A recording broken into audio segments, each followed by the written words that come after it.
నా ప్రవక్తలు, నా సేవకులు ఉపవాస ప్రార్థనలలో తగ్గింపునిచ్చి మహిమగల పరలోక ప్రత్యక్షతలందించిన దేవుడను నేనే.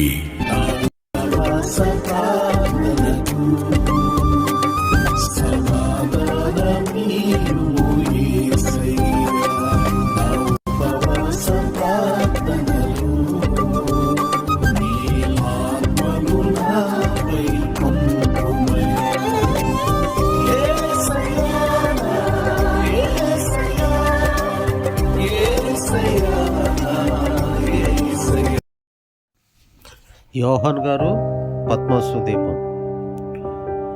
యోహాన్ గారు యేసు ప్రభు వారి 12 మంది శిష్యులలో ఒకరు.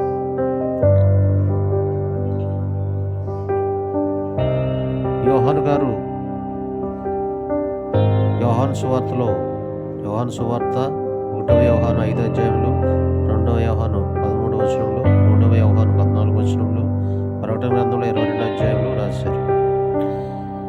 యోహాన్ గారిని డొమిషియన్ చక్రవర్తి పద్మోసు ద్వీపమునకు పంపబడ్డారని చరిత్ర తెలుపుతుంది.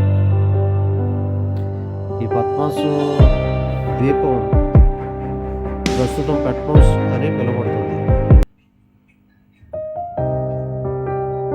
ఇది గ్రీసు దేశంలో ఎగియన్ సీ మరియు మెడిటేరియన్ సీ తూర్పు మధ్యధరా సముద్రంలో ఉన్న 15 దీవులలో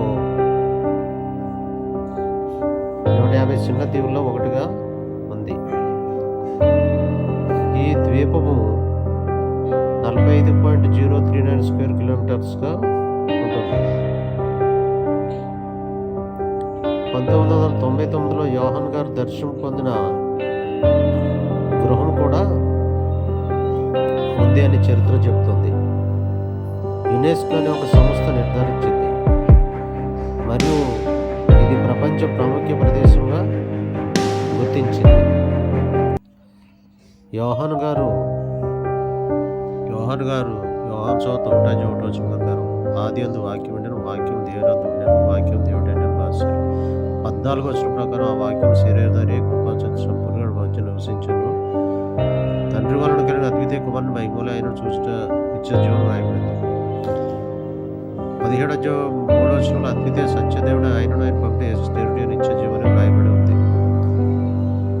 ప్రకటన గ్రంథం 1వ అధ్యాయంలో సమయం సమీపించినది కనుక ఈ ప్రవచన వాక్యులు వినువాడు వాటి గాయకునివాడు ధన్యులని వ్రాయబడి ఉంది. 1వ అధ్యాయం 18వ వచనం ప్రకారం నేను మొదటి వాడను కడపటి వాడను జీవించబడను, మృతుడిని అయితేను కానీ ఇదిగో యుగయుగంలో సజీవుడై ఉన్నాను వ్రాయబడి ఉంది. ప్రకటన గ్రంథం 11వ వచనంలో Ephesus, Smyrna, Pergamum, Thyatira, Sardis, Philadelphia, Laodicea 7 సంఘాలకు 7 దూతలు పంపించినట్టుగా వ్రాయబడి ఉంది. ప్రకటన గ్రంథం 22వ అధ్యాయం 1వ వచనం ప్రకారం ఇదిగో త్వరగా వచ్చుచున్నాను, వాని క్రియ చొప్పున ప్రతి వారికి ఇచ్చుటకు నేను సిద్ధపరిచిన జీతము నా యొద్ద ఉన్నది. నేనే అల్ఫాయు ఓమేగయు, మొదటివాడను కడపటివాడను, ఆదియును అంతమునై ఉన్నానని వ్రాయబడి ఉంది. ప్రకటన గ్రంథము 22 అధ్యాయాలు 404 వచనాల్లో ఎన్నో అమూల్యమైన విషయాలు వ్రాయబడి ఉంది. దేవునికే మహిమ, ఘనత, ప్రభావం, కీర్తి కలుగునుగాక.